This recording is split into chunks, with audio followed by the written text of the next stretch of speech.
Storytellers, story listeners, thank you so much for joining us for our January SASA Story Night. Happy New Year. Can you believe it is 2023?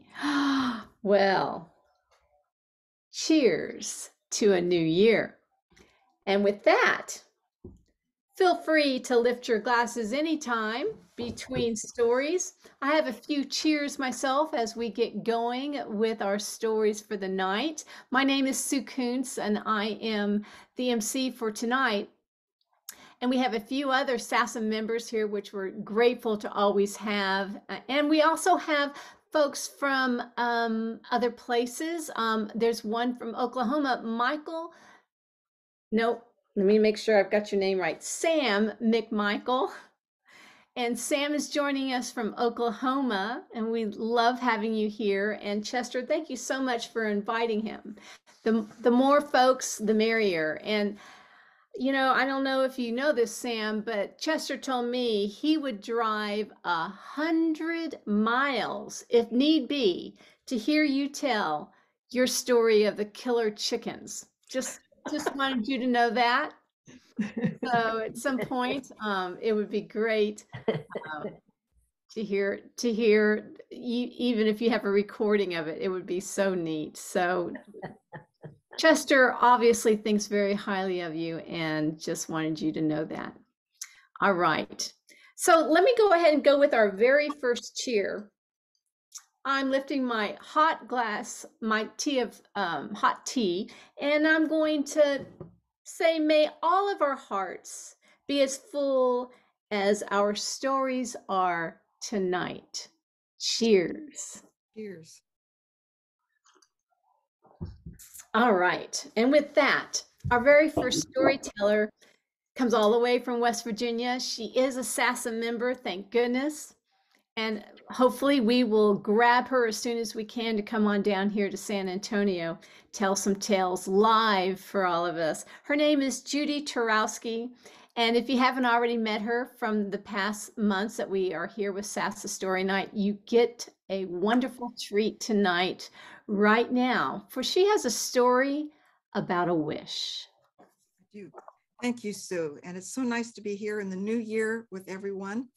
And this story comes from Fiona Collins from Wales. And this is the way I tell it. There was a woodcutter who lived in a small cottage at the edge of the forest. And with him lived his wife and his father and his mother. And his mother was blind. Well, as luck would have it, work was not very plentiful, so money was growing very tight. And food was growing very scarce until finally one day his wife looked at the woodcutter and said, "Husband, we have no food. You must go out into the forest and hunt and bring us back some meat." So the woodcutter took his bow and arrow and went out into the forest and hunted all day long until late in the afternoon, he came to a clearing. And there in the clearing, he saw an animal moving through it, and he thought, "Oh, it's a deer. We'll have meat tonight." And he raised his bow and arrow to shoot. Then the animal moved again, and the woodcutter saw that it was a unicorn. And he was struck by its beauty. He could not shoot this beautiful animal. He lowered his bow and arrow. And at that point, the unicorn saw the woodcutter there at the edge of the clearing and trotted over to him and spoke. It said, "Woodcutter, I know you could have killed me for meat. I know your family's hungry, but you spared my life. So, in thanks, I'm going to grant you one wish, not now, but come back here tomorrow at the same time, and I will grant you one wish." Well, the woodcutter went home. He went home empty-handed, and his wife was scolding him for coming home without any meat. But he said, wife, I met a unicorn. I could not kill it. It was so beautiful. And because I spared its life, it's granted me one wish, just one wish. "Oh, husband," his wife said, "oh, husband, wish for a child. I want a baby so badly." And then his mother spoke up. Son, what about your mother? I raised you. I brought you into this world. Wish that I might see, restore my sight. Bah, his father said. Those are foolish wishes. Wish for wealth, wish for riches. That's all that matters. With that, his wife and his parents went off to bed, but not the woodcutter. He paced up and down in front of the fire all that night, trying to decide what could he wish for. He had one wish. Until finally, when the sun began to rise, he knew what his wish would be. So late that afternoon, the woodcutter made his way out into the forest and found the clearing, and the unicorn was waiting for him. Well, woodcutter, the unicorn said, have you figured out what your wish is going to be? Oh, I have, he said. I know exactly what I want to wish for. And what is it? The unicorn said, I will grant it. I wish that my mother could see her grandson sleeping in his cradle of gold. And that's the tale. Thank you. Oh, brilliant. So clever. And cheers to wishes. Oh, I love that. When I first heard it, I just loved that because it just combined all those things. So yes. Oh, and I love your version of it.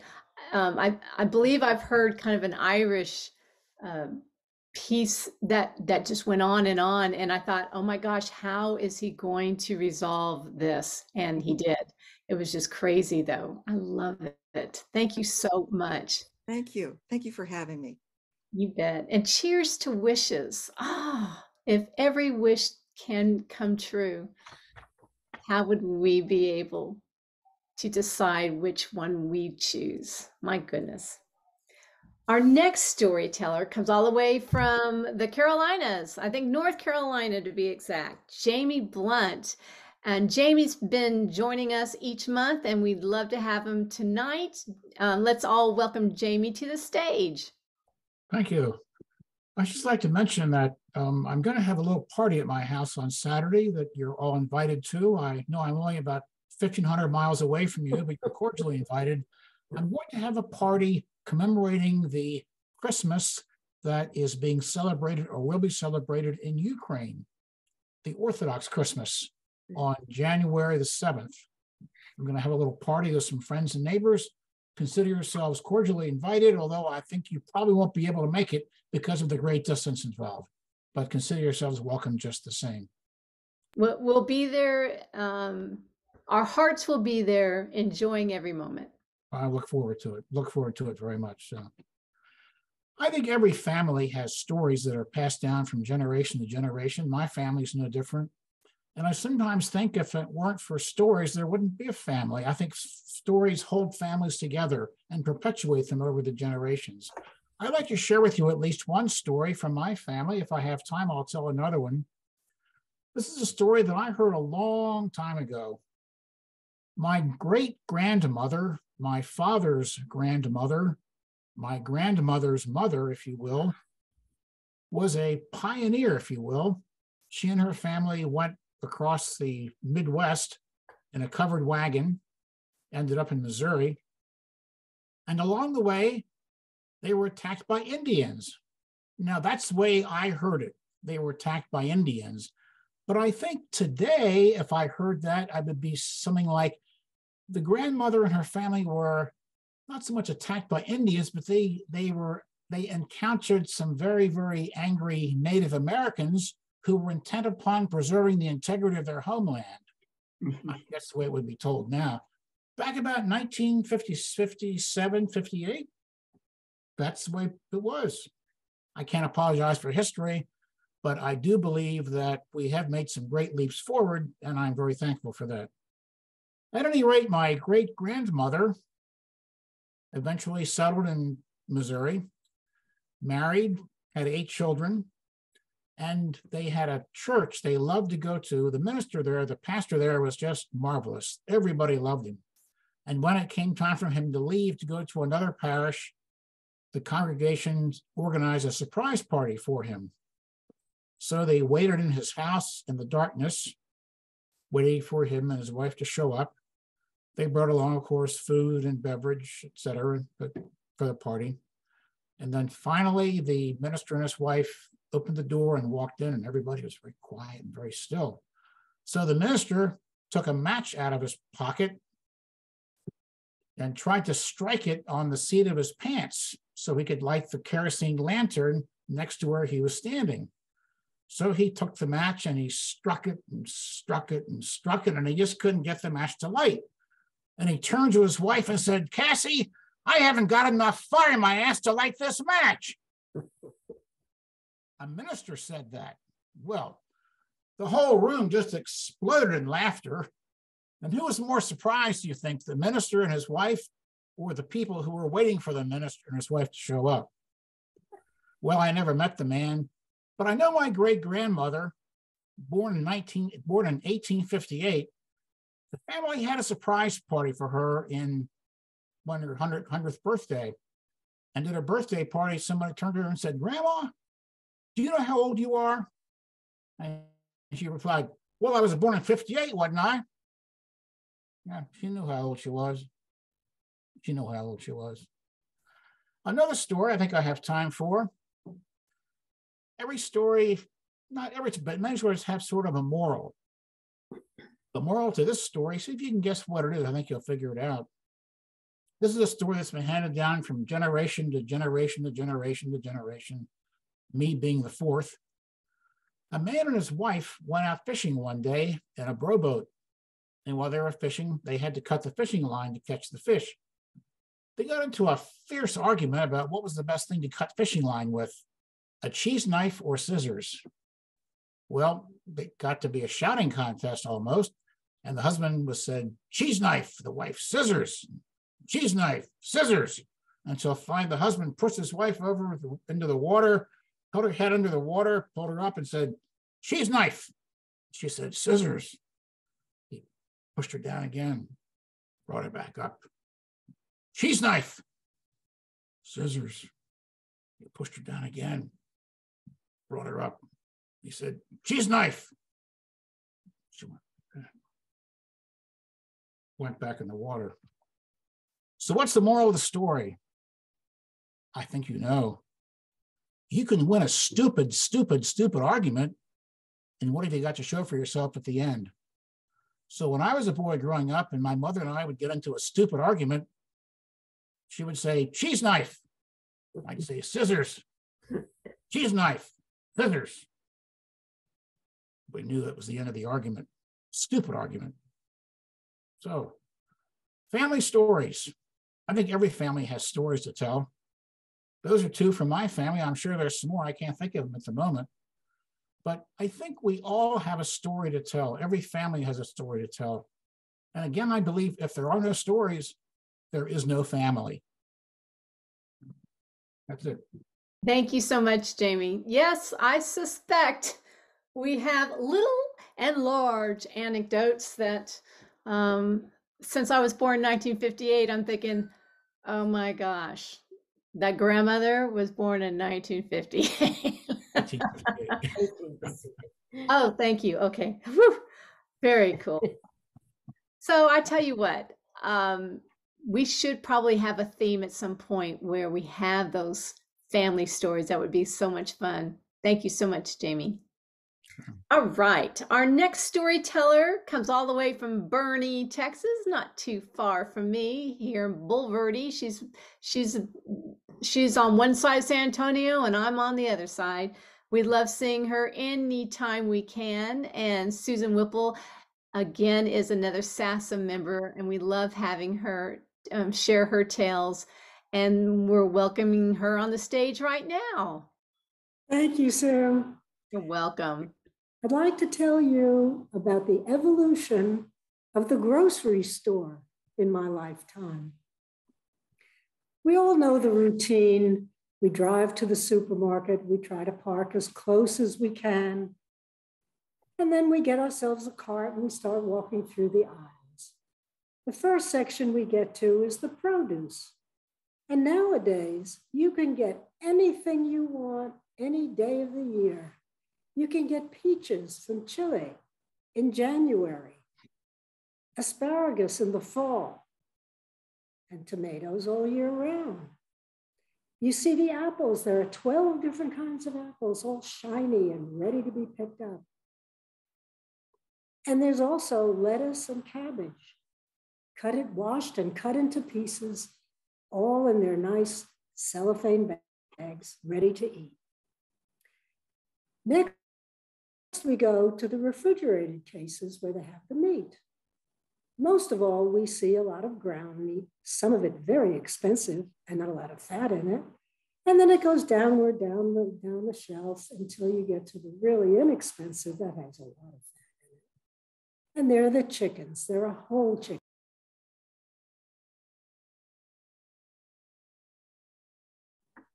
So, yeah. Okay.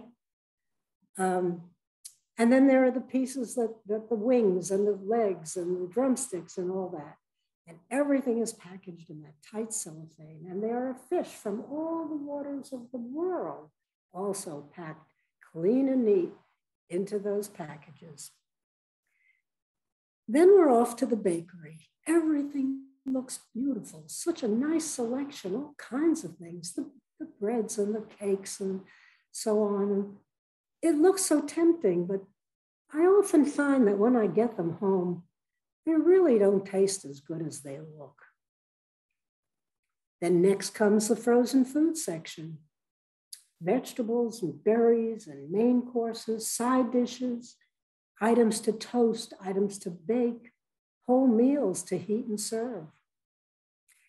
Our basket is beginning to fill, but we still haven't been to the cereal aisle and the baking aisle and the baby food and the cleaning supplies and so on. And there's also the coffee and the tea and the juice and the sodas, about 100 different varieties. And we still need the milk and the eggs and the yogurt and all that sort of stuff. So we keep on going. And then we come to the cleaning supplies and the baby food and the vitamins and all the other things. And pretty soon our basket is full. So we turn it around with a great deal of effort and we head back toward the front of the store.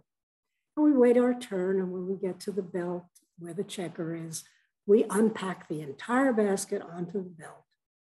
The checker goes through it, the bagger bags it up into all these plastic bags and puts it back into the cart. We pay for it, and we walk out pushing that heavy basket, and we get to the car and we unload it, and put the basket back in the corral. We go home and then we unload it again into the house and put it all away. It's exhausting. And it makes me go back to the mid-1940s when I was a little girl, about 4, maybe going on 5, not in school yet. My parents lived in a neighborhood in Brooklyn, New York, where everybody walked wherever you went. And we were about a block away from the main shopping center, an avenue, and every store was distinct and separate. Women in those days did not work outside the home. Taking care of the house and the children was job enough for them. And they had to shop pretty much every day. There were no freezers. Things didn't keep as well as they do today. And that's how it was. I think my mother shopped every couple of days, and she and I would go walking the block or so to the avenue, and we would hold hands. And the first store we went into was always the grocery store. And I remember it as being a big, big space with dark walls, and it went all the way back. And there were shelves from floor to ceiling and a big counter on one side. And the grocer would greet my mother by name. And then she would list all the different things one by one that she needed, and he would pick them off the shelves and put them on the counter. Sometimes the item was way up on one of the upper shelves, but he had a gadget he used. I call it a grabber. It was a big, long stick with a device on one end that controlled the grabber part on the other end, and he would put it up where the box or the can was, grab it around it, pull it off the shelf. And as he pulled it off the shelf, he would let it go with the other hand and grab it on its way down. That was exciting. And it was efficient. And when she finally got everything she needed, we would all walk over to the counter, and the grocer would take a great big brown bag and a big fat pencil from behind his ear, and he'd lick the pencil. Of course, we wouldn't do that nowadays. But I think it helped to make the writing darker on the brown bag. And he would write every price on the bag. And then he would add it up in his head. No time at all. He had the total, and it was always correct. My mother would pay him, and he would put the items in a box for later delivery. Next, we went to the fruit and vegetable store. It wasn't far. And in the good weather, all the produce was displayed beautifully outside the store as well as inside, and all the pretty colors and everything. And how we look forward to getting all the fruit and vegetable in season.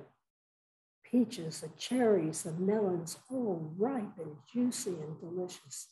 And whatever she chose was put into a small brown bag and then later into all together in a big brown bag. And we had the same routine, writing down the prices on the bag, licking the pencil, adding it up quickly. And that we took with us. And next we went to the bakery. Well, walking into that bakery was like heaven. The aromas were so wonderful. The baked goods were so terrific. It was cakes and pies and cookies and brownies and cupcakes and everything. The breads were all sliced to order. And when you ordered a cake or a pie, it would be put in that white box that they tied with that very thin string that went round and round and round in one direction and round and round and round in the other direction. And then they snap it to cut it.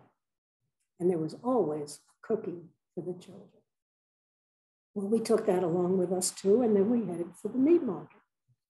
Well, if my mother wanted some ground meat, they would grind it right in front of her eyes, exactly as she wanted it and exactly in the amount she wanted it. And they had live chickens as well in the yard. She could pick out her own chicken, and the butcher would kill it. And there were some ladies, old ladies, who would pluck the chicken and get it ready for us. These ladies tried to augment what little income they had by plucking the chickens, but after they plucked them, they would take the feathers home and they would make pillows out of them and sell them. So that helped too. Well, at this point, we pretty much finished what we had to do. Another day, we might go to the drugstore or the hardware store, or even to the fishmonger, where they had little, I don't know what you call them, the little like aquariums open where the fish were all swimming. And you could point to a fish and say, I want that one. They'd net it out with a net and they'd prepare it for you fresh. So we went home. I forgot to tell you that also the butcher would be delivering the order later. We would walk home and carry what little bundles we had and put everything away. And when the doorbell rang, my mother knew it was the grocery boy. And he used to go around the neighborhood on a big sturdy bike with balloon tires and a big basket over the front wheel. And when she heard him at the door, she would hand me a dime and she'd say, now you give this to the boy as a tip. A tip? What's a tip? I had no idea what she meant, but I gave him the dime. And the same with the butcher's boy.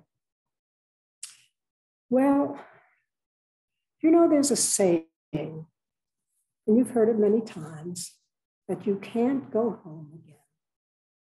Not like you remember it. Things change. And change is good. But nostalgia warms our bones. And I just wonder how many little girls from now, these days, feel nostalgic about their supermarket as much as I do about my old-timey grocery store. Thank you. Oh, that was so wonderful. I don't know if there's any little girls feeling nostalgic about these big grocery stores, these super HEBs that we have, although I'm not sure if I could live without them now. You brought me back. You're not going to believe this, but growing up as a military brat, your grocery store walk brought me all the way back to Japan. And of course, we had the commissaries, which not a lot of fun to talk about. I always went shopping with my dad, and Dad treated the commissary like we were on Highway 35 heading north. It was always watch out for the people coming and hitting our heels with the carts. It was crazy. But what I remember in Japan, though, is when we would walk off base to do the shopping in the small Japanese stores. And Nancy, you'll probably relate to this, Nancy Simpson, is the gals were wearing either their kimonos or hobby coats, and their sleeves had long draping material. It's actually like a huge pocket, both sleeves, and that's where they would insert their fruit and their vegetables. And I thought I had to have one of those because we didn't have to carry bags. It was just part of your clothing. And of course they'd hold it then, as they walked to their homes. So I have some nostalgia. So thank you so much for connecting us to those times. Thank you. Thank you, Susan. All right. So I have another cheer. Cheers to hope. Hope sees the invisible. It feels the intangible, and it achieves the impossible. So cheers to hope in 2023. All right. And our next teller is Chester Weems, coming all the way from Oklahoma. He too is a member of SASA, and we are so grateful. He's so much involved with Territory Tellers that I couldn't miss out on joining the Territory Tellers. So anytime they have their Zoom encounters, we all must try to make it because they bring in great folks and they have wonderful tellers themselves. So it'd be great to hear their stories too. Go for it, Chester. Thank you, Sue. And we're certainly glad to have you as a member. It was in all the papers, everywhere, about 100 years ago.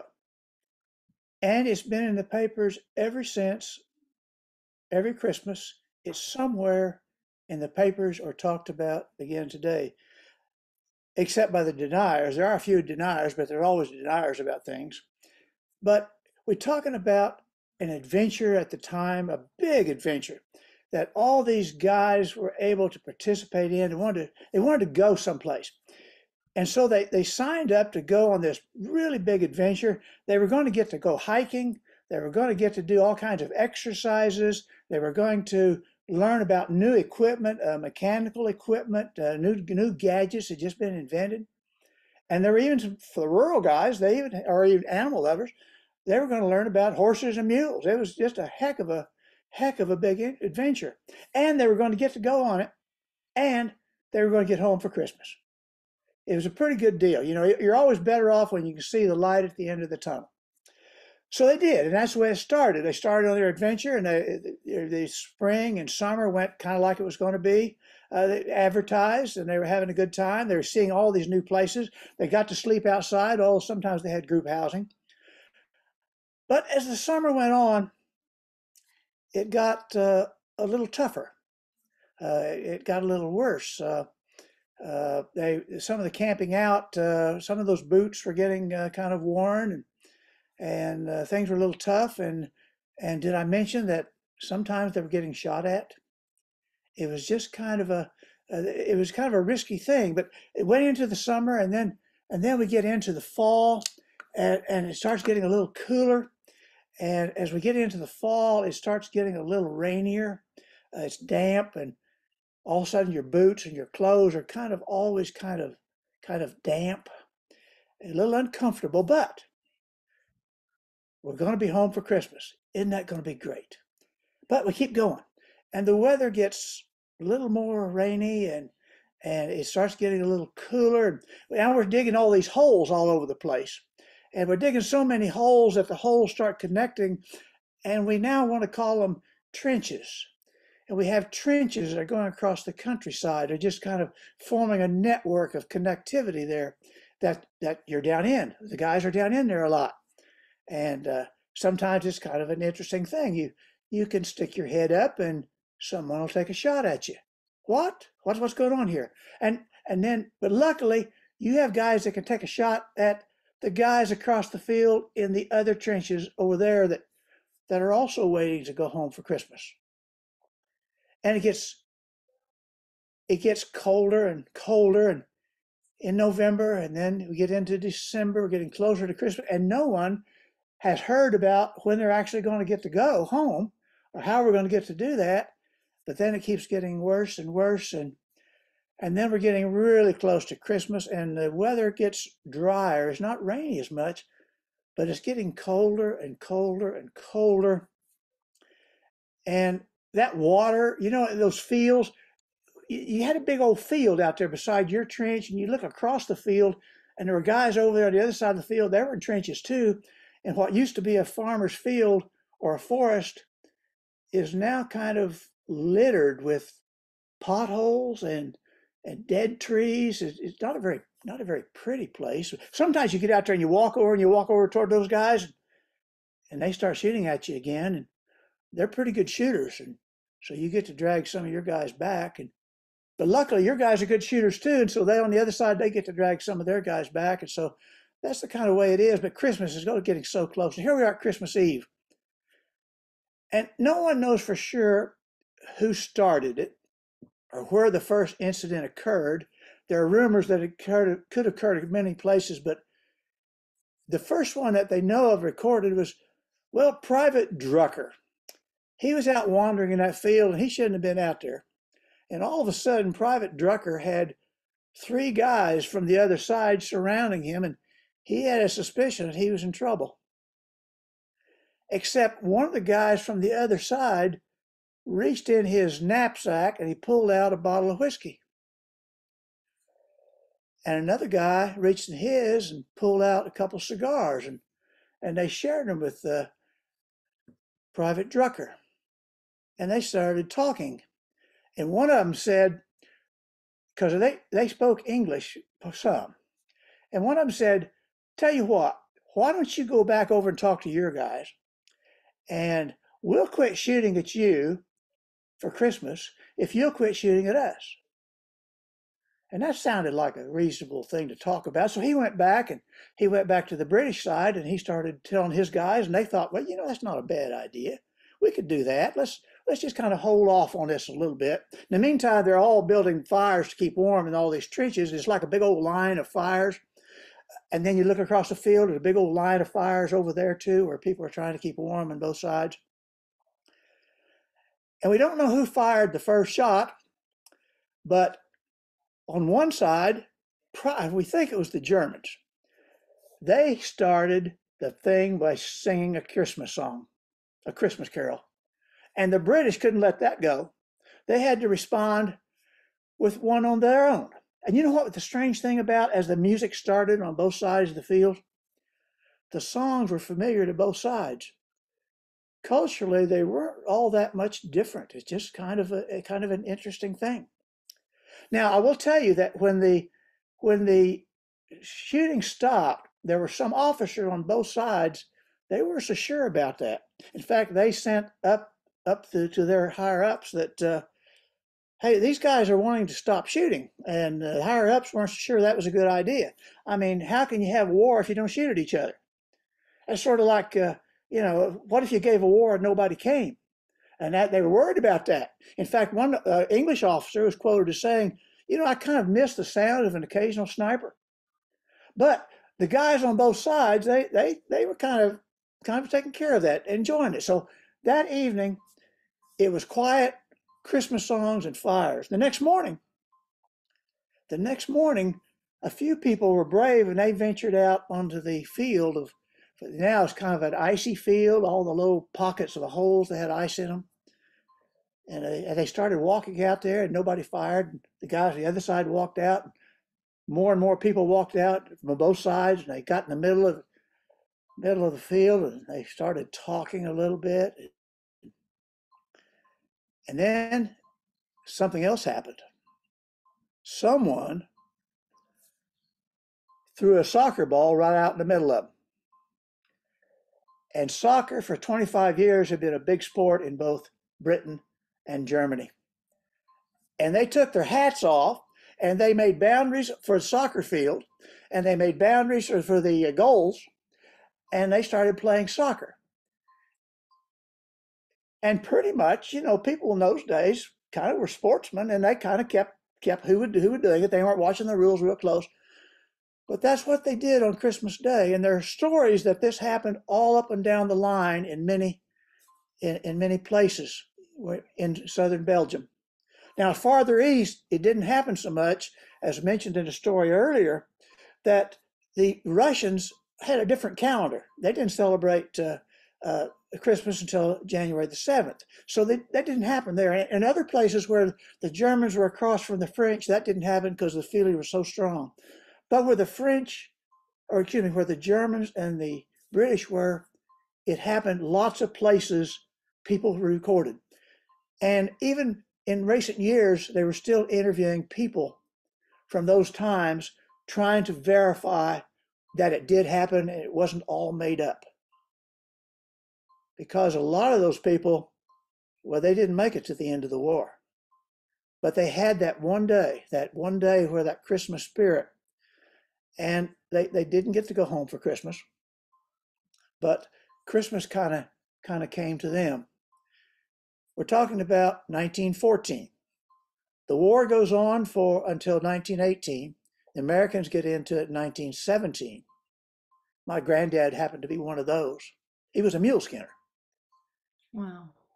20 million people were supposedly wounded or killed during that conflict. Incredible.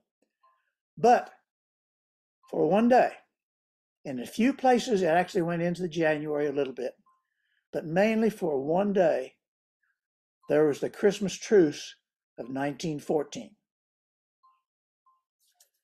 Thank you very much. Bravo. Yes, that was a wonderful version of the truce. And to know that there's truth to it is what gives me so much hope. So, speaking of hope, again, cheers. May peace and plenty bless our world with joy. That alone will endure. Cheers. I thought that went perfectly with this story. Did a fantastic job. All right. So after Chester, we have a wonderful teller coming all the way from Austin, Texas. And so she really didn't live that far away from me. She lives in Longhorn Village. That alone, she has some marvelous stories. But her stories are also folktales from around the world, many of which are Japanese. She has told fantastic stories, and actually one comes from her book, right? And I know there's a lot going on in this mind of hers, so I want you all to hear her story tonight. This is Nancy Simpson, and she too is a SASA storyteller. Oh, so Nancy, you need to unmute. Hey, that might be better if I did, huh? Right. Whoops, still muted? No, you're good. You're perfect. Okay, good. This is a story, a Japanese story about the god of ages. And this is a god with a small g. There are many of those in Japan. And this particular story comes from this book by Fran Stallings and Hiroko Fujita, The Price of Three Stories. And it's rare folk tales from Japan. And many of the stories in that book, Mrs. Fujita heard from a farmer who lived near her when she was a child. And when he would take a break, he would tell her stories. So this is Toshigama-sama, the god of ages. There was a man, mukashi aru tokoro ni. Once, in a certain place in Japan, there was a man who was 40 years old, and New Year's Eve was coming, and he already was noticing a few wrinkles, and his back hurt some, and just, he thought, I really don't want to be any older. But he knew that when Toshigama-sama came, he would leave a year for each member of the household, whether it was Jack and Sadie or Sue and Chuck, the whole family. And if the grandmother lived there, the grandmother got another year as well. If there was a rooster there, the rooster got another year. So this man who was 40 years old said, I think I'd like to just stop at 40. But he knew that even if he was in the bathroom or in a closet, Toshigami-sama would find him and leave him a year. So he thought, well, I have to find some place to hide outside. So he walked along outside, and he decided that, he saw basically a hole for compost, the dead clippings and the leaves and things from a radish field would go into that hole. And he thought, well, no one will look in there. I'll just jump down in there. So he jumped down in and made himself as small as possible, and probably eventually managed to get a little sleep. And Toshigama-sama, this particular god of age was a little lazy. So he started out real diligently. He went to every home in the village and gave another year to every mother and every grandmother and every dog and every cat and every child and every grandfather. And then he just kind of got tired of it. And there was another village across the river, and he said, I think I'll just go on back. I don't think. And then he realized, no, wait a minute. The boss is going to be very unhappy if I come back with this full bag of years, or even a half full bag of years. So I've got to figure out something to do. Well, if I just dump them out here on the grass, just poof, suddenly the grass will all die, and that doesn't look right. If I dump them under that tree, suddenly every leaf on the thing will fall off, and that's just not the way it happens. Where can I dump these leaves? Where can I get rid of them? I mean, these years, so that I don't have to take them back and I don't have to deliver them. So, there's that compost hole, that hole dug in the corner of the field where the clippings and the leaves go in. And so he glanced around, saw nobody watching him. He picked up that bag and shook it by the bottom of it to make sure he got every single year out of it. Shook it right into that compost hole and went on back as though he had done his day's work or his night's work. Well, the next morning, the man who had nimbly jumped into that hole,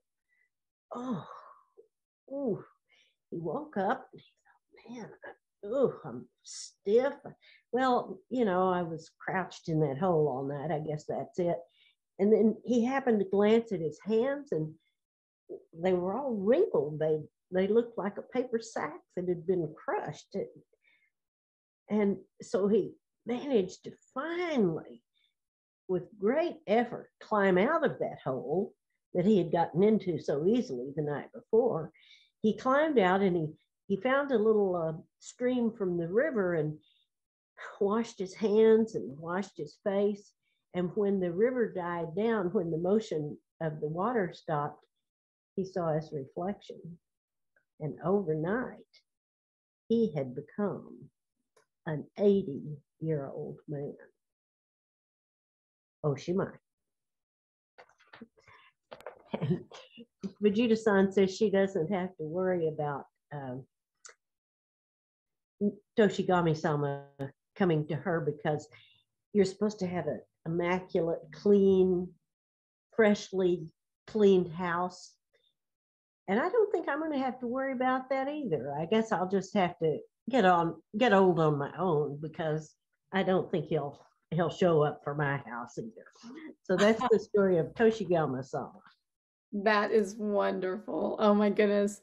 Yeah, that would be me trying to hide from that. And, nothing can go right from that. Oh my goodness. That's a wonderful story. Thank you, Nancy. And I think we're all, I see each and every one of us, and I can say right now that we are all growing younger every day, even with every gray hair that's on our heads or colored hair. I think we are aging well. So you all are doing a fantastic job into 2023. All right, Nancy, that's a perfect way to cheer on 2023. One more cheer for us. We have cheered to 2023, a new chapter, a new verse, a new tale, or possibly the same old story. The choice is up to us. Cheers. All right. All right, our next teller, you know what? Nathan Hollis is going to be with us next telling his story. Nathan, are you in San Antonio or are you back in Alabama right now? I'm back in Flowery Branch, Georgia right now. Oh, Georgia. Okay. But I'll be back in San Antonio in a few weeks after I visit my grandma in Colorado. Okay, sounds wonderful. Well, we're glad to have you. And I hear you have a personal story about your trip to Chicago. Okay, thank you. This all happened on Christmas Eve. It was a very stressful night. So if you'll listen, you'll see what I mean. It all started when my mom picked me up from my apartment right here in Flowery Branch. We drove, since the traffic here in Georgia is very heavy, we had to leave like a couple of hours before our flight actually took off. We followed the route easily, but until when we got to the airport, the GPS took us to the wrong side of the car rental. And my mom said, I could have sworn we always take the other way. And so we turned around and we drove the rental car right back to the place where we got it when my mom arrived here to pick me up. And then we got our luggage onto the plane easily. But when we went through security, the guard found out that I had a Christmas present inside my carry-on bag that was too big to go through security. So Mom and I had to walk all the way back to the checkout and to get our bag tagged in and so to get that bag onto the plane. And so then we had to go through security again. And this time we didn't have much trouble. But when we got to our gate from which the flight was leaving, we waited for several hours. At first we had lunch at Chick-fil-A, but when it was time to board the plane, people kept getting called. The man at the desk where you give them the flight pass, give them the passport, kept getting in calls because all the pilots were not available at the time. It seemed to me as if we had been waiting for ages. Then finally, one pilot who was disguised as a regular passenger stepped up and he offered to take the job of flying us to Chicago. And so it was settled. And then at last we boarded the plane. But then we had to wait an extra hour for him to sign all the papers to let him approve that he was an actual pilot. And when that was done, we were finally on our way to Chicago. But after a 2-hour-long flight from Atlanta to Chicago, we got off the plane and we hurried over to the baggage claim. And that's when it took even almost just as long for our baggage to arrive in. The first two bags, the first three of our bags came in quickly, but we had to wait extra long for the fourth bag to come in. And when the bag eventually came in, we hurried over to the gate, to the door by the luggage terminal to wait for my brother to come. And that's when he told us that he was stuck in traffic all the way at the end of the airport, at the end of the airport parking lot. And so we had to wait even longer. It seemed to me that we were waiting for centuries. After a long time, my brother finally pulled up right in front of the airport. We saw his silver Camaro and we pulled out our luggage as quickly as we could. But then, since he was in a Camaro, we had to only pack one big suitcase into the trunk of his car, and then we had to place two of our carry-ons into the trunk, and then we placed the other two big suitcases on the back seat of his car, and the other two carry-ons one of the carry-ons was also placed in the back seat, and the other was placed in my lap. And so, after a very stressful day at the airport, we drove over to my brother's apartment, and we had a very Merry Christmas after all. And that's my story. Well, hallelujah. Oh, one mishap after another, and you survived and you're still smiling. Merry Christmas to you, Nathan. Oh my goodness. Thanks, Sue. Oh, I think we've all kind of been through those moments and they're no fun, but boy, they sure do test us. So you did really great, Nathan. I suspect you were making friends at the airport the whole time. All right. Yes, that is true. Yeah, I know it is. Our very last teller is Mary Grace Ketner, who, if you don't already know this, she was one of the co-creators of the San Antonio Storytellers a little over 30 years ago. And we're so glad to have her as active as she is. And boy, is she active. She's getting SASA involved in so many wonderful things around San Antonio that people in San Antonio are actually realizing that there is a San Antonio group in San Antonio that are storytellers. Hence the name, the San Antonio Storytellers. And I think it has a lot to do with Mary Grace pushing us even further along so that folks will actually know the power of story. Take it away, Mary Grace. Thanks, Sue. And you know what? Even before that 30 years ago, start of SASA, I attended, Nancy and I were talking about this today. She was there too. We both attended a storytelling festival that was held in North Star Mall.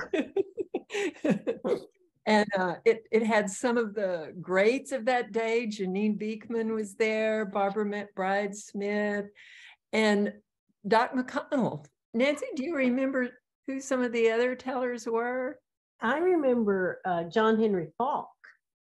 Oh my gosh, I didn't realize I'd seen him there. That's several times. And Yes. Oh my gosh. Well, the story I wanted to tell you tonight, and leave you with a smile, I hope, is one that Doc McConnell told there. Standing up on that little stage in North Star Mall. There's this country store grocer who found religion, and he fell hard. He was always spouting Bible verses and every occasion. It didn't matter what happened. Well, the good old boys would sit around the pot-bellied stove and drink their coffee and wait to see what kind of verse he'd find for that day. For example, one day a little boy came in. He was just eyeing this penny whorehound candy, but it was clear he didn't have any money. And so the grocer just gave him a little bag of candy. And when the child left, he said, "Let the little children come unto me." And all the men shouted, "Amen." And another time a little girl came in and she wanted to buy a present for her mother, but what she wanted to get cost more money than she had. And so he sold it to her at a discount. And he says, "Honor thy father and thy mother." And all the men shouted, "Amen." So then one day, all the good old boys were watching as this fancy horse trailer pulled up in front of the store, and the owner came in huffing and puffing, and he says, "I need a horse blanket." "Well, very well," said the grocer, and he went into the back of the store and he took down a box with the horse blanket inside, and he brought it out the front, and he set it on the counter, and he opened it up, and he says, "There you go, sir, a fine horse blanket if I ever saw one. That'll be $17.75. $17.75? Did you see what I drove up in?" "A horse trailer." "A horse trailer? That, my friend, is $100,000 silver tone trailer. Now, do you expect me to put a $17.75 horse blanket on a horse that rides around in a $100,000 silver tone horse trailer?" "Oh, well," said the grocer, I guess not. I'll be right back. I have another one." So he picked up the box and he went into the back and he shuffled some boxes around, made some noise, and came back with the very same box and the very same blanket in it. And he put it on the counter and he opened it up. He said, "Now this one's much nicer than the first.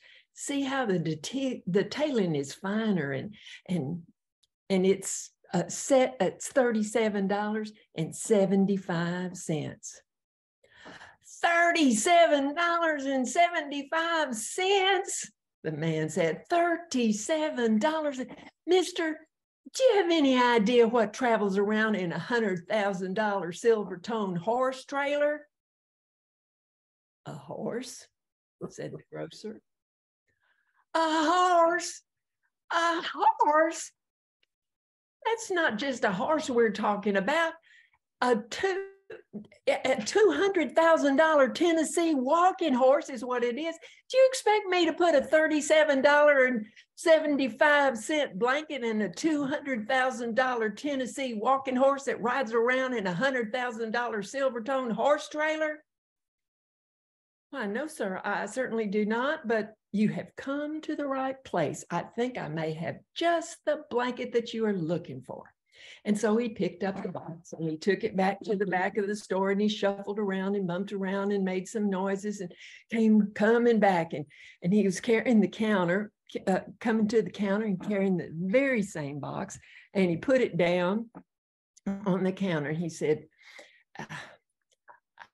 "Mister, I didn't think I even still had this in the back. There's not much call for this kind of quality blanket around these parts." And then he opened up the box and he carefully picked up the blanket, the very same one he brought out before. And he said, "Just look at that fine, tight weave and feel that smooth stitching. Just look at all the detail. Nothing like it for miles around. Why, you won't find a quality blanket like this even if you go to New York City. It's the only one I have left. But I'm willing to sell it to you because I can see you are a man who has an eye for quality. That'll be $217.75. "Well, that's more like it," said the man, and he gladly shelled out the money. He tenderly picked up the box and carried that carried it out to that $100,000 Silvertone horse trailer and put it over his $200,000 Tennessee walking horse. Then the grocer counted out his bills. He opened up the cash register, laid them in place.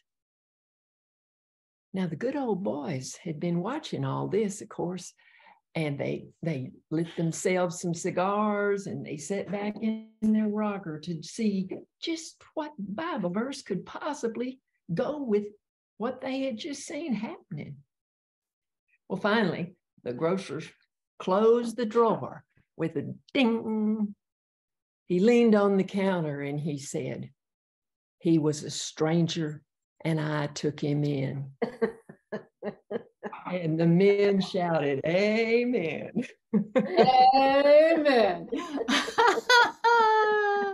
That was perfect. I love it. Doc McConnell, my goodness, it's been a long time since I've heard a story of his. You did that splendidly. Thank you, Mary Grace. And everyone can go ahead and unmute.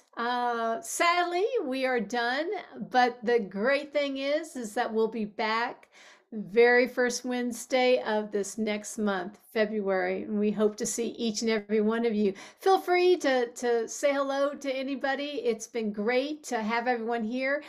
I don't know if Glennis ever got in or not, but be glad to help her out next time. And I see some new faces. I'd like to welcome Marguerite, and I'm glad you're here.